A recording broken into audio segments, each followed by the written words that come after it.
Imagine-toi un instant, seul dans ta chambre au milieu de la nuit. Le silence est lourd, presque étouffant. Ton cœur bat plus fort que d'habitude. Pas à cause d'un bruit extérieur, mais à cause d'une oppression intérieure que tu ne peux pas expliquer. Tu te sens fatigué, découragé, comme si une force invisible pesait sur tes épaules. Tes prières semblent rebondir contre le plafond, ta foi vacille et des pensées sombres viennent te murmurer que tu n'es pas assez bien, que Dieu t'a oublié, que tout cela ne sert à rien. Frère, sœur, si tu te reconnais dans cette scène, écoute-moi attentivement. Tu n'es pas fou, tu n'es pas faible et surtout tu n'es pas seul. Tu es attaqué spirituellement. Et aujourd'hui, dans cette vidéo, le Seigneur va te révéler pourquoi cela t'arrive. Et surtout, comment tu vas en sortir plus fort, plus loin et plus victorieux que jamais. Si ce message te parle déjà, fais un like tout de suite pour sceller cette vérité dans ton esprit et reste jusqu'à la fin car ce que Dieu va te dire va changer le cours de ta bataille. Oui, toi qui regardes cette vidéo en ce moment précis, sache que le combat que tu traverses n'est pas contre la chair et le sang. Ce n'est pas ton conjoint qui te rend la vie difficile. Ce n'est pas ton patron injuste. Ce n'est pas cette situation financière qui te serre la gorge. Non, l'apôtre Paul l'a déclaré avec une clarté prophétique dans Éphésiens chapitre 6 verset 12. Car nous n'avons pas à lutter contre la chair et le sang, mais contre les dominations, contre les autorités, contre les princes de ce monde de ténèbres, contre les esprits méchants dans les lieux célestes. Ces forces invisibles, ces principautés des ténèbres voient en toi une menace. Elles voient le potentiel que Dieu a placé en toi.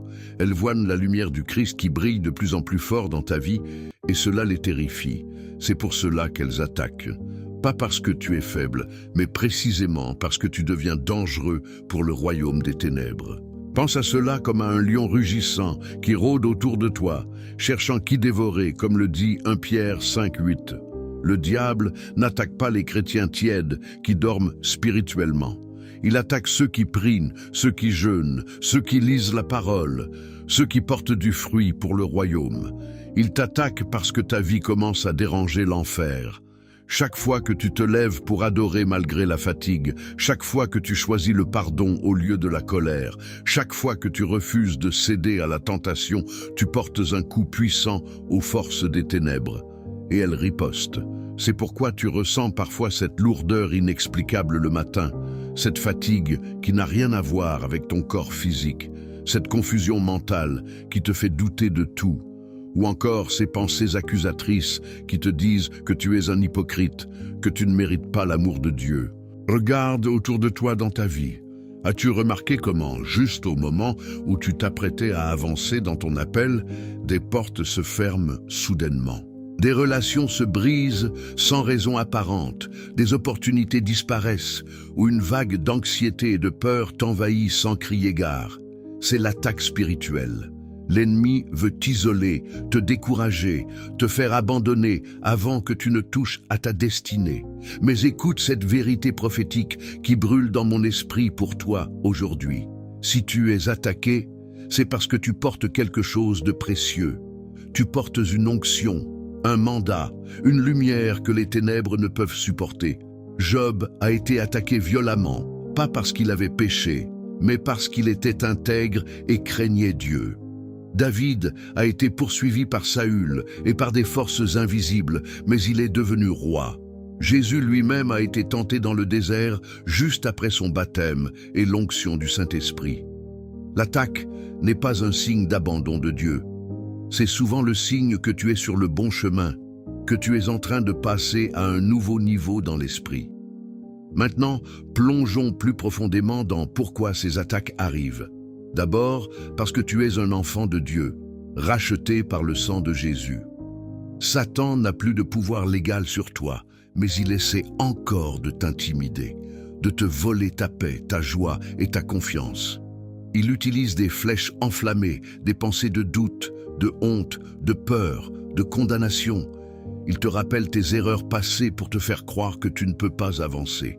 Il suscite des conflits dans ta famille, des problèmes au travail, des oppressions physiques ou émotionnelles.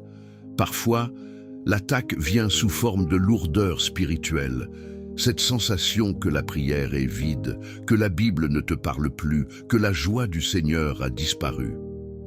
Romains 14, 17 nous rappelle que le royaume de Dieu, c'est la justice, la paix et la joie dans le Saint-Esprit. Quand ces trois éléments sont volés ou attaqués, sache que l'ennemi est à l'œuvre. Mais voici la bonne nouvelle, une vérité qui va enflammer ton cœur. Tu n'es pas une victime sans défense. Dieu ne t'a pas laissé nu sur le champ de bataille. Il t'a équipé d'une armure céleste, parfaite, invincible. Éphésiens 6, 10, 11 nous ordonne « Au reste, fortifiez-vous dans le Seigneur et dans la force de sa puissance. » Revêtez-vous de toutes les armes de Dieu afin de pouvoir tenir ferme contre les ruses du diable. Ce n'est pas une suggestion, c'est un commandement prophétique pour toi aujourd'hui. Tu dois te fortifier dans le Seigneur, pas dans tes propres forces. Ta force humaine est limitée, mais sa force toute puissante est illimitée. Laisse-moi te peindre cette image mentale puissante. Imagine un soldat romain prêt pour la bataille. Il ne va pas au combat à moitié équipé. Il met tout, toi aussi. Commence par la ceinture de la vérité de la parole de Dieu qui ceint tes reins, qui stabilise ta vie. Quand le mensonge te dit « tu es seul », la vérité déclare « je ne te laisserai point, je ne t'abandonnerai point ». Hébreux 13, 5. Ensuite, la cuirasse de la justice. Pas ta justice personnelle, mais la justice de Christ qui couvre ton cœur et te protège des accusations de l'ennemi. Tu es justifié par le sang de Jésus. Aucune condamnation ne peut tenir contre toi. Mets à tes pieds les chaussures du zèle pour l'évangile de la paix. Cela te donne une stabilité, une capacité à avancer même en terrain hostile, parce que tu portes la bonne nouvelle de la réconciliation avec Dieu. Prends surtout le bouclier de la foi, avec lequel tu peux éteindre toutes les flèches enflammées du malin. Chaque fois qu'une pensée toxique vient, lève ce bouclier en déclarant « Je crois que Dieu est pour moi, qui sera contre moi ?» Romains 8, 31. Place sur ta tête le casque du salut qui garde ton esprit, tes pensées, tes émotions. Souviens-toi que ton salut est assuré en Christ et que rien ne peut t'arracher de sa main. Jean 10, 28, 29. Enfin, saisis l'épée de l'Esprit, qui est la parole de Dieu. Ce n'est pas une arme défensive seulement, c'est une arme offensive. Quand Jésus a été attaqué dans le désert, il a répondu à chaque tentation par « Il est écrit ». Toi aussi, apprends à manier la parole avec autorité. Et n'oublie pas le verset 18, « Prie en tout temps par l'Esprit, avec toutes sortes de prières et de supplications. » La prière est ton arme secrète, ton lien direct avec le commandant en chef, le Seigneur des armées. Quand tu pries, les cieux bougent. Quand tu pries avec persévérance, les chaînes se brisent, les portes s'ouvrent, les forces des ténèbres reculent. Frère, sœur, je te parle prophétiquement maintenant. Lève-toi en ce moment même dans ton esprit. Ne reste pas couché sous le poids de l'attaque. Dieu est en train de te dire « Mon enfant, cette bataille n'est pas pour te détruire, mais pour te révéler ma puissance en toi. Je permets ces attaques pour que tu apprennes à dépendre totalement de moi, pour que ta foi devienne un feu inextinguible, pour que tu sortes de cette saison avec une autorité que tu n'avais jamais connue. Oui, la victoire est déjà tienne en Christ. Colossiens 2,15 nous dit que Jésus a dépouillé les principautés et les puissances, les livrant publiquement en spectacle en triomphant d'elles par la croix. L'ennemi est déjà vaincu. Il ne fait que bluffer. Mais toi, tu as l'autorité pour le faire taire. Maintenant, passons aux conseils pratiques et spirituels que tu peux appliquer dès aujourd'hui pour résister et vaincre. Premièrement, identifie les portes ouvertes dans ta vie. Y a-t-il un péché non confessé, une amertume, une peur non remise à Dieu, ou des influences, films, musique, relations qui donnent accès à l'ennemi? Ferme ces portes par la repentance sincère. Deuxièmement, nourris-toi quotidiennement de la parole, lis-la à voix haute, déclare-la sur ta vie. Troisièmement, revêt l'armure chaque matin par une prière déclarative. Dis quelque chose comme « Aujourd'hui, Seigneur, je me ceins de ta vérité, je revais la cuirasse de ta justice. Quatrièmement, cultive une vie de louange et d'adoration. La louange fait fuir les ténèbres, comme lorsque Paul et Silas chantaient en prison et que les chaînes sont tombées. Acte 16. Cinquièmement, entoure-toi d'une communauté de foi, ne combats pas seul. Partage tes batailles avec des frères et sœurs matures qui peuvent prier avec toi. Et surtout, reste vigilant mais pas effrayé. 2 Timothée 1,7 déclare que Dieu ne nous a pas donné un esprit de crainte, mais de force, d'amour et de sagesse. Marche dans cette sagesse, discerne les attaques. Est-ce de la honte qui te paralyse? Est-ce de la peur qui t'empêche d'avancer? Est-ce une lourdeur qui vole ta joie? Prends autorité au nom de Jésus, dis à haute voix: au nom de Jésus-Christ de Nazareth, je lis toute force des ténèbres qui m'attaque et je la renvoie d'où elle vient. Je déclare que je suis couvert du sang de l'agneau et aucune arme formée contre moi ne prospérera. Ésaïe 54, 17. Si tu appliques ces vérités avec foi, tu vas voir un changement. Les attaques ne disparaîtront peut-être pas du jour au lendemain, car le combat continue tant que nous sommes sur cette terre, mais ta capacité à résister et à vaincre va grandir exponentiellement. Tu vas passer de la défense à l'offensive. Tu vas commencer à prier pour d'autres, à briser des chaînes dans ta famille, à avancer dans ton ministère avec une puissance nouvelle. Dieu est en train de forger en toi un guerrier spirituel, un vase d'honneur, un instrument dans ses mains pour détruire les œuvres du diable. Avant de conclure, je veux t'encourager encore plus profondément. Peut-être que tu as pleuré en secret à cause de cette bataille. Peut-être que tu t'es demandé pourquoi Dieu permet tout cela. Sache que sa grâce est suffisante et que sa puissance s'accomplit dans la faiblesse. 2 Corinthiens 12, 9. Ce que l'ennemi a voulu pour ton mal, Dieu le tourne pour ton bien.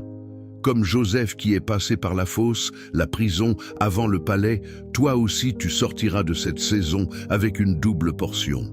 Ta lumière va briller plus fort, ta foi va inspirer beaucoup, ton témoignage va délivrer des captifs. Si ce message t'a touché en profondeur, fais un like maintenant pour confirmer que tu reçois cette victoire. Laisse un commentaire en écrivant « Je revais l'armure de Dieu aujourd'hui » ou partage avec moi quel signe d'attaque tu reconnais dans ta vie pour que je puisse prier avec toi dans les commentaires. Et surtout, abonne-toi à la chaîne et active la cloche de notification parce que les prochaines vidéos vont continuer à t'équiper pour marcher en vainqueur dans cette guerre spirituelle. Partage cette vidéo à quelqu'un qui traverse une bataille en ce moment, car ton geste pourrait être l'étincelle qui allume sa foi. Maintenant, entrons dans un moment puissant de prière. Ferme tes yeux si tu peux, pose ta main sur ton cœur et prie avec moi. Père Céleste, au nom puissant de Jésus-Christ, je viens devant toi pour ton enfant qui regarde cette vidéo. Seigneur, tu connais chaque attaque qu'il ou elle traverse. Tu vois la lourdeur, la peur, la confusion, la fatigue. Aujourd'hui, je déclare que toute œuvre des ténèbres est brisée. Je revais cet enfant de ton armure complète, la ceinture de la vérité, la cuirasse de la justice, les chaussures de l'évangile de paix, le bouclier de la foi, le casque du salut et l'épée de l'esprit. Que le feu du Saint-Esprit consume toute flèche enflammée, que ta paix qui surpasse toute intelligence garde son cœur et ses pensées. Que ta joie revienne en force, que sa foi s'élève comme une forteresse imprenable. Je lis toute principauté, toute domination, toute puissance des ténèbres qui s'est élevée contre sa vie, et je les renvoie au nom de Jésus. Seigneur, fortifie-le ou elle dans ta puissance. Donne-lui une révélation fraîche de ton amour et de ta victoire déjà acquise à la croix. Qu'il ou elle sorte de cette saison plus proche de toi, plus puissant dans l'esprit et prêt à conquérir pour ton royaume. Merci Père, car tu es fidèle. Nous déclarons la victoire dès maintenant. Au nom de Jésus, Amen et Amen. Respire profondément maintenant. Sens la présence du Saint-Esprit qui t'enveloppe. La bataille n'est pas terminée, mais tu n'es plus le même. Tu es équipé, tu es oint, tu es victorieux en Christ. Marche dans cette vérité aujourd'hui. Relève la tête, car ton Rédempteur est vivant et il combat pour toi. Merci d'avoir regardé jusqu'au bout. Que Dieu te bénisse abondamment. On se retrouve dans la prochaine vidéo pour aller encore plus loin dans la victoire spirituelle. Que le Seigneur te garde et te fasse briller comme une lumière dans les ténèbres. Amen.